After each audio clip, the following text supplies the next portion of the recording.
Hello good morning friends, welcome to our YouTube channel MR classes and physical academy. आइए मैं आपको आज एक हिंदी का टॉपिक पढ़ाता हूं जिसे हम कहते हैं समास। जैसा कि आप देख रहे हैं टॉपिक है हमारा क्या, समास।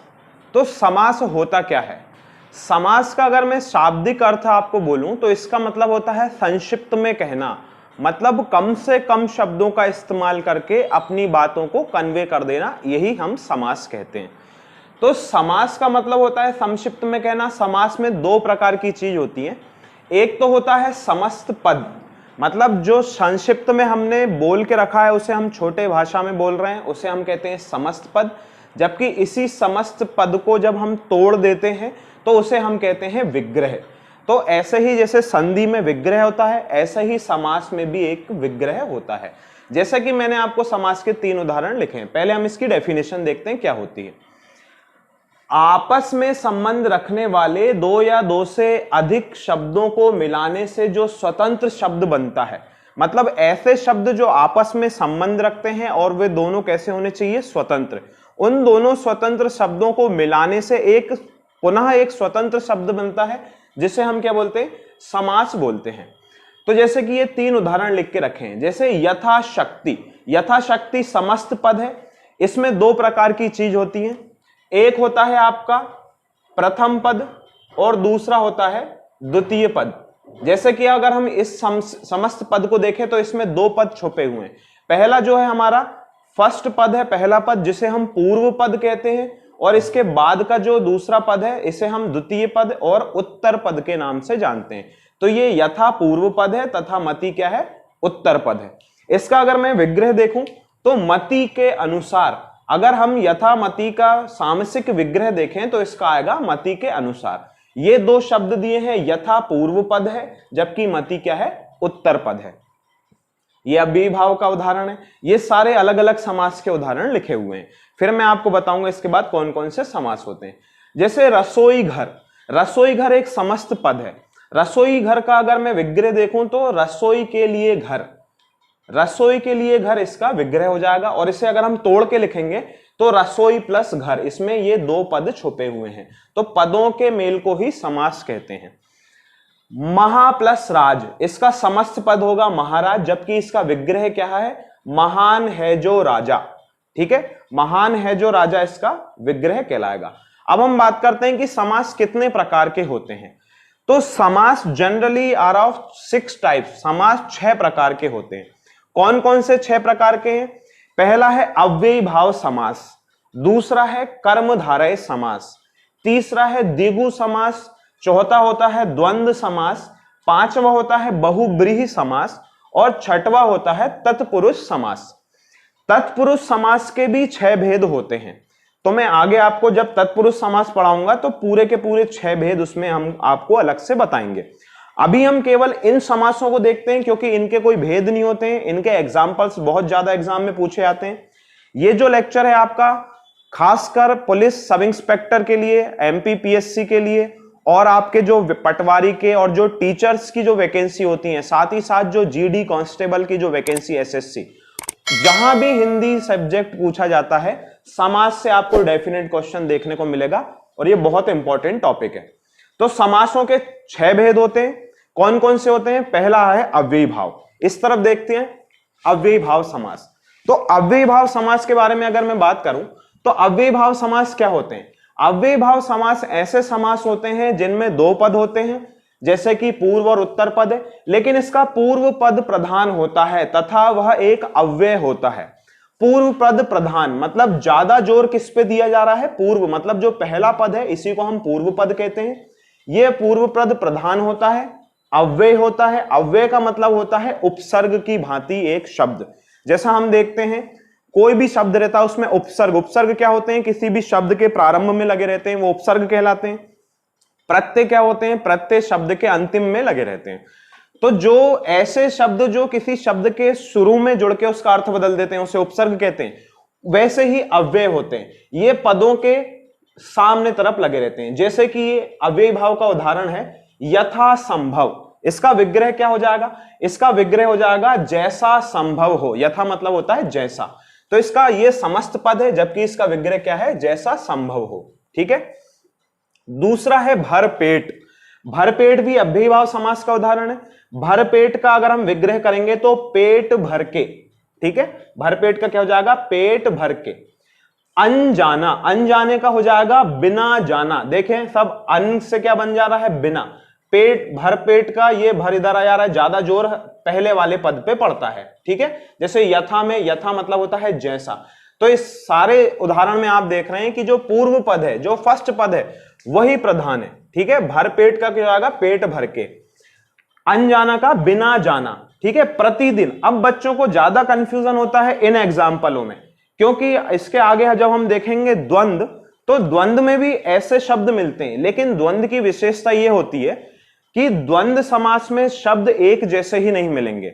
जैसे कि माता पिता, ये द्वंद्व समास का उदाहरण है, क्योंकि माता अलग है और पिता अलग होते हैं। जैसे भाई बहन, ठीक है। मित्र शत्रु, उसमें वे दोनों एक दूसरे से अलग रहते हैं, जबकि अव्ययी भाव में दोनों ही पद एक दूसरे के समान रहेंगे। जैसे घर घर लिखा है, तो घर घर द्वंद्व समास का उदाहरण नहीं है। घर घर किसका उदाहरण है, अव्ययी भाव समास का। ये एग्जाम में आया हुआ क्वेश्चन है। घर घर, घर घर का क्या हो जाएगा, हर एक घर। इसका समस्त पद हो जाएगा, समस्त पद घर घर है, जबकि विग्रह क्या हो जाएगा, हर एक घर। जैसे कि प्रतिदिन, प्रतिदिन का क्या हो जाएगा, दिन और दिन। ये अव्ययी भाव समास के उदाहरण है। ये दोनों बहुत इंपॉर्टेंट है, इनको ध्यान रखें। इसके बाद होता है आमरण। ये देखें अव्यय जुड़ा है आ, जो कि एक उपसर्ग की भांति दिख रहा है। आमरण मतलब मरण, मृत्यु पर्यंत, मृत्यु तक। जैसे आ जन्मा, आमरण। यथा संभव, यथा शक्ति, यथा शीघ्र, यश प्राप्त। ये ऐसे सारे जो रहेंगे, हालांकि यश प्राप्त, यश को प्राप्त, वो दूसरे समास में भी जा सकता है, लेकिन वो अव्ययी भाव का उदाहरण भी हम बोल सकते हैं।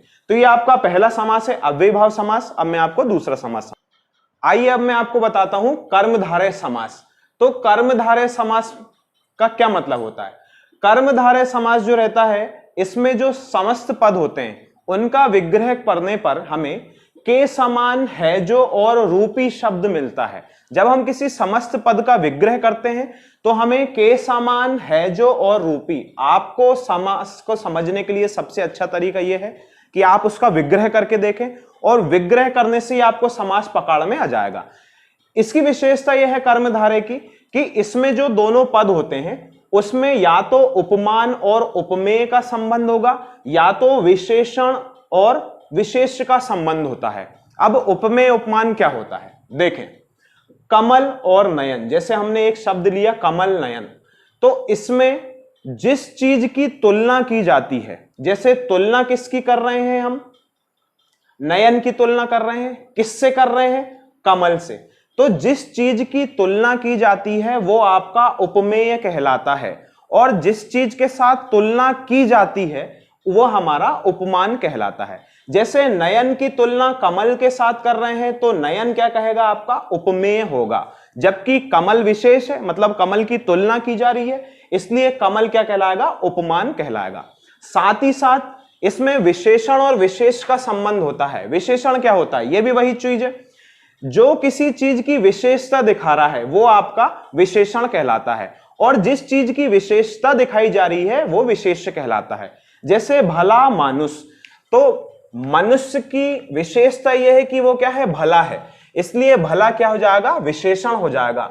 जबकि मानुष या मनुष्य क्या हो जाएगा, विशेष्य हो जाएगा। तो इस समास में यहां से आप बहुत अच्छे से इसको समझें, क्योंकि यहीं से एग्जाम में क्वेश्चन आता है कि उपमेय उपमान का संबंध किस समास में होता है, या विशेषण विशेष का संबंध किस समास में होता है। तो उसका आंसर होगा कर्मधारय समास। आइए अब मैं आपको इन समस्त पदों के विग्रह बताता हूं और इनको पहचानने का तरीका बताता हूं कि कैसे पहचानते हैं। जैसे अगर हमारे लिए शब्द लिखा है कमल नयन, तो कमल नयन को मैंने तोड़ा कमल प्लस नयन। ये कमल आपका उपमान है, जबकि नयन क्या है, उपमेय है। इसका अगर मैं विग्रह करूंगा तो ये आएगा कमल के समान नयन। ये देखें मैंने आपको लिखा है के समान, है जो और रूपी। इन तीनों शब्दों में अगर विग्रह करने पे हमें बीच में ये तीन शब्द दिख रहे हैं तो वो जो उदाहरण है वो आपका कर्मधारय समास का उदाहरण होगा। जैसे कमल के समान नयन, तो ये देखिए बीच में क्या आ रहा है, कमल के समान, ठीक है, इसलिए ये कौन सा उदाहरण है, कर्मधारय का। जैसे भला मानुष, तो भला प्लस मानुष, भला है जो मानुष, ये देखिए बीच में कौन सा शब्द आ रहा है जो, यहां ऊपर लिखा है जो, या तो के समान आएगा, या तो रूपी आएगा, या तो है जो आएगा। दूसरे में आ रहा है जो, ठीक है।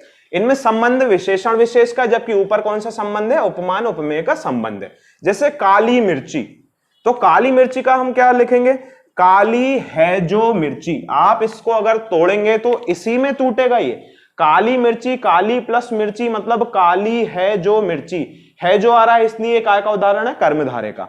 ऐसे ही परमानंद, परम है जो आनंद, ठीक है। तो परम है जो आनंद, ये यहां भी कौन सा शब्द आ रहा है जो, इसलिए ये सारे के सारे उदाहरण काय के होंगे, कर्मधारय समास के उदाहरण होंगे।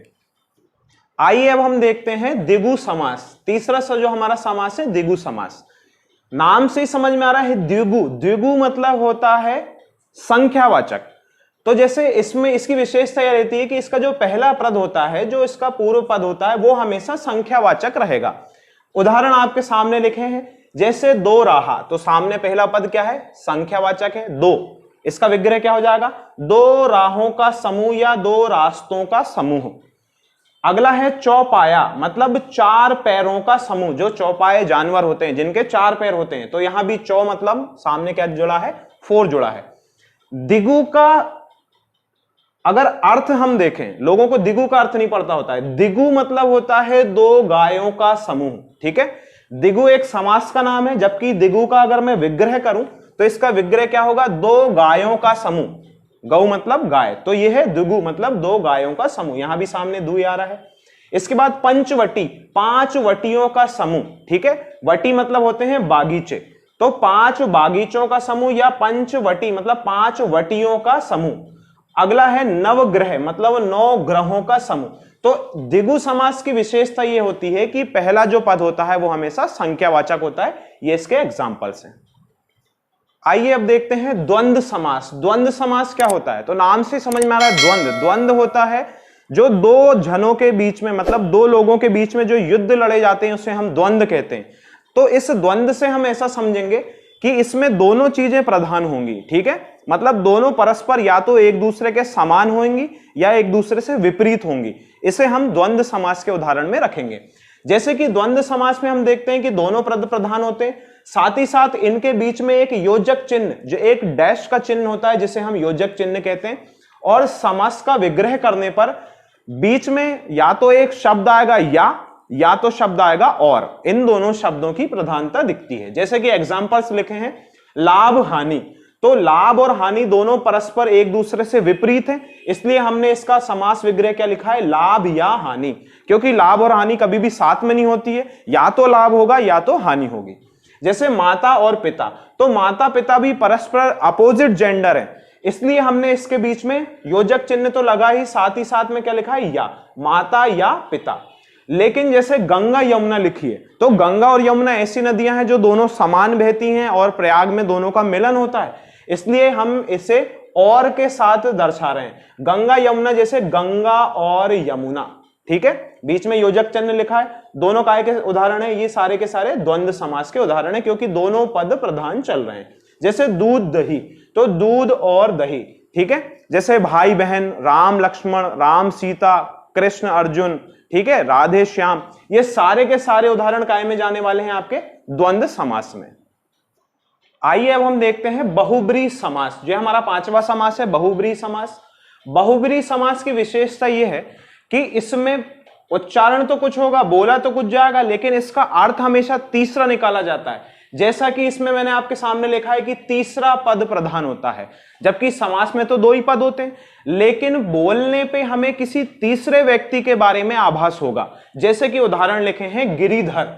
गिरिधर का अगर मैं विग्रह करूंगा तो गिरी को धरने वाला, गिरी मतलब होता है पर्वत या पहाड़, तो पहाड़ को धरने वाला, तो पहाड़ को तो ऐसे कोई नहीं धर सकता है, केवल दो ऐसे व्यक्ति हैं जिन्होंने पहाड़ को धरा है। एक तो भगवान श्री कृष्ण है जिन्होंने अपनी शिंगली पे पहाड़ को उठाया है, और एक महावीर जिन्हें हम हनुमान जी कहते हैं। तो हनुमान और कृष्ण दोनों ही को हम गिरिधर के नाम से जानते हैं। यहां मैंने कृष्ण को लिख के रखा है, तो गिरिधर से हम क्या आशय निकालेंगे, भगवान कृष्ण से। जैसे दशानन, तो 10 सर हैं जिसके, यहां वैसे 10 लिखा है सामने, ऐसे तो ये संख्यावाचक है सामने, ऐसे तो हम देखें तो ये द्विगु समास का उदाहरण होना चाहिए, लेकिन ये द्विगु समास के साथ साथ बहुब्रीहि समास का भी उदाहरण है। इसलिए उदाहरण है बहुब्रीहि का क्योंकि इसमें किसी तीसरे व्यक्ति के बारे में हमें एक इंफॉर्मेशन मिल रही है। दशानन, दशानन मतलब जिसके 10 सर हैं या 10 हैं आनंद जिसके, तो पूरे ब्रह्मांड में ऐसा एक ही व्यक्ति जिसके 10 सर रहे हैं वो है रावण, इसलिए यहां से बहुब्रीहि समास का उदाहरण है, तीसरे पद की तरफ इंगित कर रहा है। अगला है षडानन, षडानन का मतलब होता है जिसके 6 सर हैं, तो 6 सर भगवान कार्तिकेय के हैं जो माता पार्वती और भगवान शिव के पुत्र हैं कार्तिकेय, षडानन कहते हैं कार्तिकेय को, ठीक है। ये जो 3 हैं ये बहुत इंपॉर्टेंट हैं क्योंकि ये आपको जनरली बुक्स में नहीं मिलेंगे ये वाले उदाहरण, लेकिन एग्जाम में पूछे हुए सवाल हैं, ये सब इंस्पेक्टर में पूछे हुए सवाल हैं दोनों। प्रधानमंत्री का, तो प्रधानमंत्री का मतलब होता है मंत्रियों में प्रधान। प्रधानमंत्री एक असाधारण व्यक्ति होता है, मंत्री परिषद एक अलग चीज होती है, मंत्री बहुत सारे होते हैं, लेकिन प्रधानमंत्री से हम किसी एक विशेष आदमी की तरफ ही इशारा समझते हैं। तो प्रधानमंत्री काय में आएगा, बहुब्रीहि समास का उदाहरण है क्योंकि प्रधानमंत्री बोलने से हमें किसी एक पर्टिकुलर आदमी के बारे में जानकारी मिलती है, इसलिए प्रधानमंत्री काय का उदाहरण है, बहुब्रीहि समास का, मंत्रियों में प्रधान। अगला है पंकज। पंकज का अगर मैं विग्रह करूं तो पंक में जन्मा हुआ, पंक का मतलब होता है कीचड़, ठीक है, पंक मतलब होता है कीचड़ या पानी या दलदल, ठीक है, तो पंक में जन्मा हुआ, पंकज मतलब पंक में जन्मा हुआ। जनरली लोग समझते हैं कि पंकज मतलब कमल होता है, ऐसा नहीं है। पंकज मतलब हर एक वो चीज होती है जो कीचड़ और पानी में जन्मती है, जैसे पानी में शंख, शंख जन्मता है वो भी पंकज है, जैसे सीप है, सीप का भी जन्म पानी में होता है इसलिए वो भी पंकज कहलाती है, जैसे मछलियां, घेंगे, जितने भी जीव जंतु जो पानी में जन्म लेते हैं उन्हें सभी को हम पंकज कहते हैं। तो पंकज का मतलब होता है पंख में जन्मा हुआ, अर्थात कमल, शंख, सीप, मछली आदि, ठीक है। तो पंकज काय का उदाहरण है आपका बहुब्रीहि समास का। अगला है चौलड़ी। चौलड़ी का मतलब होता है 4 लड़ियों का समूह, तो 4 लड़ियों, चौलड़ी से हम अपने दिमाग में एक इमेज बनाते हैं, चौलड़ी हम कहते हैं जनरली माला को, तो यहां वैसे तो चौलड़ी आ रहा है और 4 लिखा आ रहा है, ऐसे तो ये द्विगु समास का उदाहरण भी हो सकता है, लेकिन ये आता काय में है, बहुब्रीहि समास में। तो चौलड़ी का मतलब होता है 4 लड़ियों का समूह अर्थात माला। तो ये आपके लिए हिंदी का मेरा हिंदी का समास का लेक्चर है, इसमें मैंने आपको 5 समास कवर कराए हैं। आइए अब हम देखते हैं तत्पुरुष समास। जैसा कि आप जानते हैं मैंने 5 समास आपको पढ़ा दिए हैं, ये हमारा 6वां समास है तत्पुरुष समास, और ये पूरे समासों में सबसे लंबा टॉपिक है। तो तत्पुरुष समास के हम देखते हैं कि इसके भी 6 भेद होते हैं। तत्पुरुष समास के कितने भेद होते हैं? 6 भेद। कौन कौन से होते हैं? कर्म तत्पुरुष समास जिसे हम द्वितीय विभक्ति कहते हैं, दूसरा है कर्ण तत्पुरुष जिसे तृतीय विभक्ति कहते हैं, तीसरा है संप्रदान तत्पुरुष जिसे चतुर्थी विभक्ति कहते हैं, चौथा है अपादान तत्पुरुष जिसे पंचमी विभक्ति, पांचवा है संबंध तत्पुरुष जिसे षष्ठवी विभक्ति, और छठवा है अधिकरण तत्पुरुष जिसे हम सप्तमी विभक्ति के नाम से जानते हैं। आइए अब हम देखते हैं इनको हम याद कैसे कर सकते हैं। तो इनके साथ हमेशा एक विभक्ति चिन्ह होता है जिसका कि सामसिक पद बनाने में लोप हो जाता है। विग्रह करते टाइम तो वो चीज दिखेगी, लेकिन जब समस्त पद हम बनाएंगे तो उसका लोप होता है। कैसे? कर्म के साथ हमेशा को विभक्ति चिन्ह का इस्तेमाल करा जाता है ना। कर्म के साथ कौन सा शब्द आएगा? को। दूसरा है कर्ण के साथ हमेशा आता है से, लेकिन ये जुड़ने का भाव देता है। कर्ण के साथ जुड़ने का भाव होता है, से विभक्ति रहती है। संप्रदान के साथ हम के लिए विभक्ति का इस्तेमाल करते हैं, अपादान के साथ हम से का विभक्ति का इस्तेमाल करते हैं। लेकिन आप देखेंगे कि कर्ण और अपादान दोनों में से विभक्ति का इस्तेमाल तो कर रहे हैं, लेकिन कर्ण में जुड़ने का भाव आता है जबकि अपादान में अलग होने का भाव आता है। वो एग्जाम्पल से आपको और अच्छे से समझ में आएगा। पांचवा जो है हमारा संबंध, जिसको हम षष्ठवी विभक्ति कहते हैं, इसके साथ जो विभक्ति इस्तेमाल होती है का, के और की, इनका लोप होता है। और छठवा जो है हमारा सप्तमी विभक्ति कहलाता है, अधिकरण तत्पुरुष जिसे हम सप्तमी विभक्ति के नाम से जानते हैं। इसमें मैं और पर इन शब्दों का इस्तेमाल करा जाता है। आइए अब हम उदाहरण से देखते हैं कि इन्हें हम कैसे निकाल सकते हैं, कैसे पहचान सकते हैं। जैसा कि हम देख रहे हैं कर्म तत्पुरुष समास कौन सी विभक्ति है? द्वितीय विभक्ति। कर्म तत्पुरुष द्वितीय विभक्ति कौन सा चिन्ह आता है इसमें? को हमेशा आता है। जैसे यश प्राप्त, आपके लिए एक समस्त पद दिया है यश प्राप्त। अगर इसमें क्वेश्चन आता है कि यश प्राप्त में कौन सा समास है, तो हमें पहले उसका विग्रह करके देखना पड़ेगा कि समास का विग्रह क्या है। तो यश प्राप्त को हम यश को प्राप्त बोलेंगे। यहां कौन सी विभक्ति का इस्तेमाल हो रहा है, को विभक्ति का, इसलिए ये कौन सा समास है हमारा, कर्म तत्पुरुष, क्योंकि कर्म के साथ को विभक्ति का ही इस्तेमाल किया जाता है। पहला उदाहरण था यश प्राप्त, मतलब यश को प्राप्त, इसका मतलब ये कौन सा समास का उदाहरण है, कर्म तत्पुरुष समास, या हम कह सकते हैं द्वितीय विभक्ति तत्पुरुष समास। अगला है ग्रंथकार, तो इसका विग्रह आप करेंगे तो ग्रंथकार का हो जाएगा ग्रंथ को लिखने वाला। जो आदमी ग्रंथ को लिखते हैं वो ग्रंथकार कहलाते हैं। इसलिए यहां कौन सी विभक्ति चिन्ह आ रहा है आपका, को। कौन सा समास होगा ये, कर्म तत्पुरुष समास। ये दो इसके एग्जाम्पल हैं।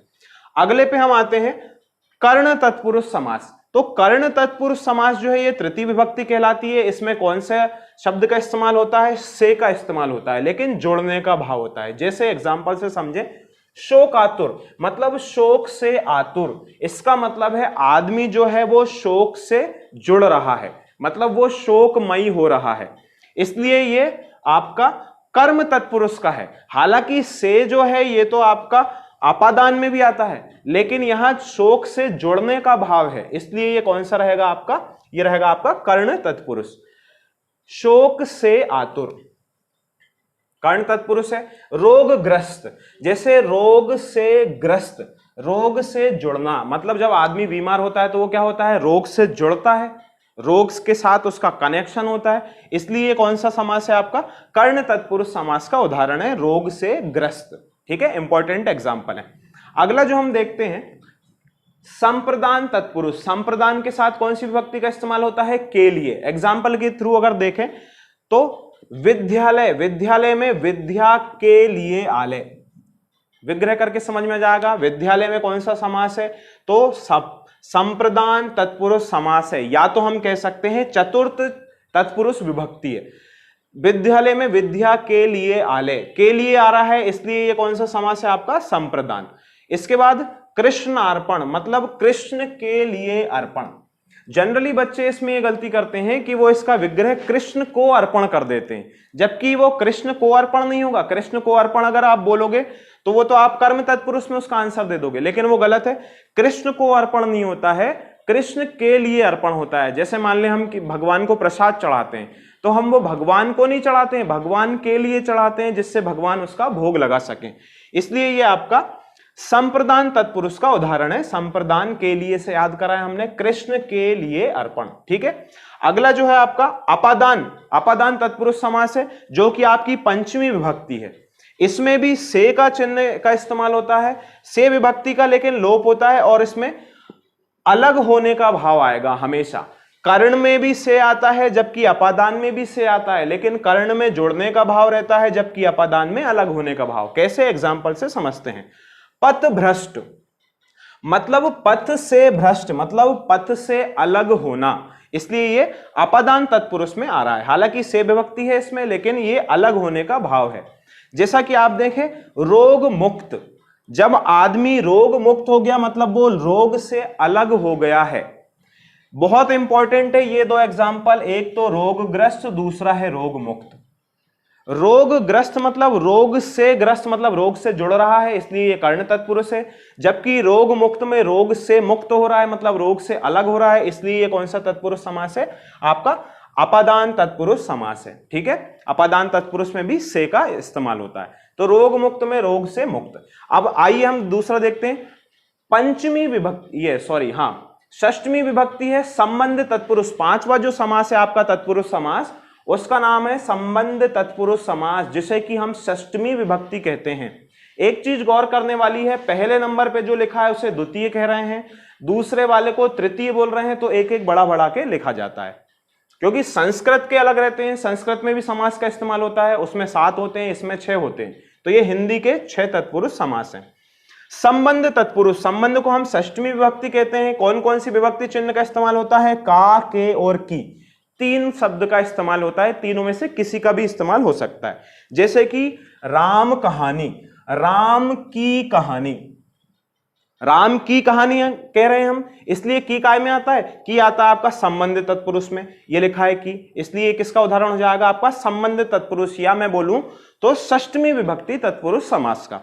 राम की कहानी के बाद दूसरा है गंगा जल, गंगा का जल, कौन सी विभक्ति चिन्ह का इस्तेमाल हो रहा है, का ये देखिए लिखा है का, के और की, इन तीनों में से किसी का भी अगर बीच में इस्तेमाल हो तो वो आपका संबंधित तत्पुरुष कहलाएगा, ठीक है।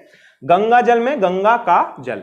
लास्ट जो हमारा तत्पुरुष समास है, आइए अब देखते हैं हम अधिकरण तत्पुरुष समास, कौन सी विभक्ति है आपकी, सप्तमी विभक्ति है। अधिकरण तत्पुरुष समास सप्तमी विभक्ति कहलाती है। कौन कौन सी विभक्ति चिन्हों का लोप होता है, तो मैं और पर, ये दो का आपको इस्तेमाल देखने को मिलेगा। जैसे कि शरणागत लिखा है एग्जाम्पल, शरण में आगत, में काय में आता है, में अधिकरण में आता है, इसलिए कौन से समास का उदाहरण है आपका, अधिकरण तत्पुरुष समास का उदाहरण है। शरणागत में शरण में आगत मतलब शरण में आया हुआ। लास्ट एग्जाम्पल है युद्ध वीर मतलब युद्ध में वीर, ठीक है, इसमें भी कौन सी विभक्ति आ रही है, में काय में आता है, में आपका अधिकरण समास में आता है, ये लिखा है। अब मैं आपको इसको याद करने की एक ट्रिक बताता हूं जिससे आप बिल्कुल अच्छे से इन विभक्तियों को याद कर सकते हैं। जैसे कि हम संस्कृत में देखते हैं तो उसमें कर्ता से शुरू होता है, कर्ता ने, तो उसे छोड़ दें, वो संस्कृत में रहता है। हिंदी में हम कर्म से स्टार्ट करते हैं, कर्म को करा जाता है। कर्म को कैसे याद रखेंगे, कर्म के साथ कौन सी विभक्ति आएगी, की, सॉरी को, इसलिए क्योंकि कर्म को करा जाता है तो को याद रखेंगे। कर्ण मतलब से, कर्ण लोग कान को भी कहते हैं कर्ण, हम किसी चीज को सुनते कैसे हैं, कानों से सुनते हैं, तो कर्ण से, ठीक है। जब हम कोई चीज सुनते हैं तो वो जुड़ती है हमसे, इसलिए ऐसे याद, ये ट्रिक है इसको याद रखने की। कर्ण से सुनते हैं मतलब कर्ण से जुड़ना, ठीक है। संप्रदान के लिए, संप्रदान के लिए अपादान से, अपादान मतलब होता है अलग होने का भाव, जबकि कर्ण मतलब होता है जुड़ने का भाव। संबंध का के की, इनको डायरेक्ट याद रखें, संबंध का के की, और अधिकरण में पर। कर्म को कर्ण से, संप्रदान के लिए अपादान से, संबंध का के की, और अधिकरण में और पर। तो ये आपका समास का पूरा एक लेक्चर है। और यहां से आपको एमपीएसआई, पटवारी, एसएससी जीडी, एमपीपीएससी, जब मेंस का हिंदी का पेपर होता है, सारे के सारे ऐसे एग्जाम्स जिसमें हिंदी पूछी जाती है, ये एक बहुत इंपॉर्टेंट टॉपिक है। तो प्लीज इस चैनल को सब्सक्राइब करें, लाइक करें, शेयर करें, अपने दोस्तों के साथ फॉरवर्ड करें जिन्हें जरूरत है, जो आदमी घर पे बैठ के अच्छी तैयारी करना चाहते हैं, जिन्हें डिटेल में कंटेंट चाहिए, प्लीज उन तक ये वीडियो पहुंचाएं। Thank you very much.